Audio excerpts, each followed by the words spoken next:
Hello, Paul here from EMD. Today I've got I'm doing a battery modification terminal on a Porsche 911. So I'm going to start doing this on all the Porsche 911 models, from all the air cooled except the actual 964 and 993.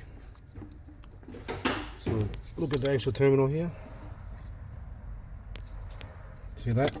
It's already like separated. It's all probably broken inside there as well. And what I'm doing today is fitting a new style terminal like that under the 911, so you don't have to make it easier to disconnect the battery, number one. And number two, it's got a fuse. So this one here, there's no fuse for that. They go straight from the back. So now I've got a fuse, so if someone connect the starter motor the wrong way at the back, or something to do with power at the back of the car with the actual alternator or something like that, this fuse here will blow and save the cable from melting. Alright, so this is the actual modification. When I finish, I'll do another video for part 2, but this is part 1.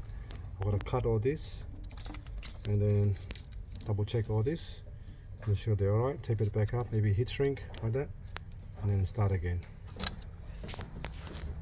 Okay, thanks for watching and please subscribe.